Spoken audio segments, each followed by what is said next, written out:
All right, y'all.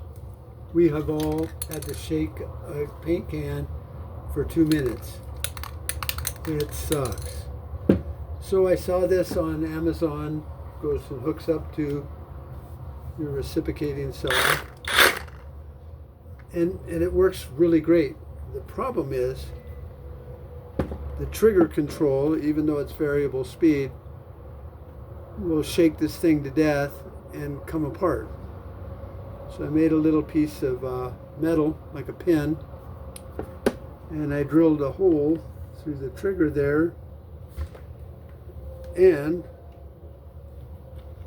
when I put it in there, I can pull the trigger, and that's about as fast as it goes. Now it could go faster, but then it tears itself apart.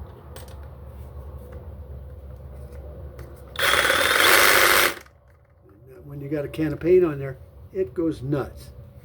So this little pin that I made out of some aluminum. Now I also found this little Allen key that works pretty good. This is an 1/8 inch size hole in here. So that fits in there also. So now I got the best of both worlds.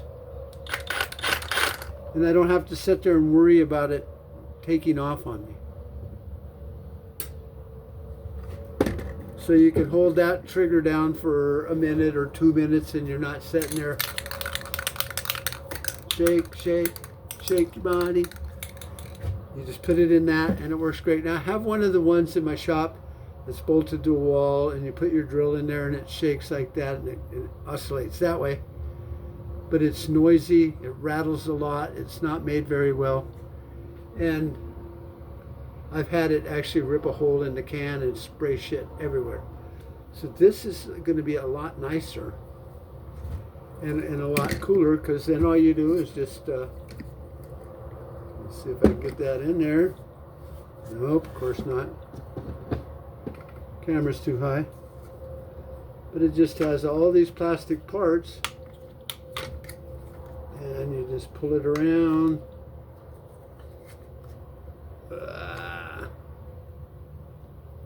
There you go, and it locks in there pretty good.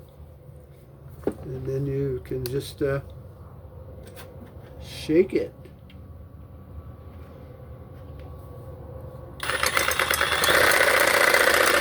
That's about perfect. I don't have to worry about my trigger spazzing out. It does a great job. I got that on Amazon, like everything else on the planet nowadays. And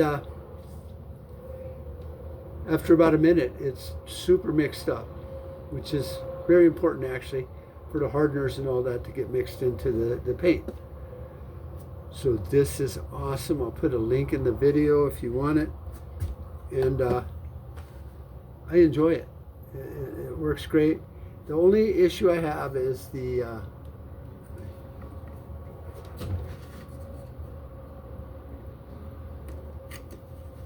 this part of the system, if you can see that. Doesn't clip in there super duper great, because like most sawzalls and everything else in life, they're one size fits all, maybe sort of kind of. But I think that could be figured out also. So there you go. Hope you enjoyed this little hack pro tip from the Prepper Guy. I know I haven't been out posting. I'm still working on my camper. The last 4 or 5 months I was running for city council because of recall election, because all the clowns in the city council were trying to ruin our town.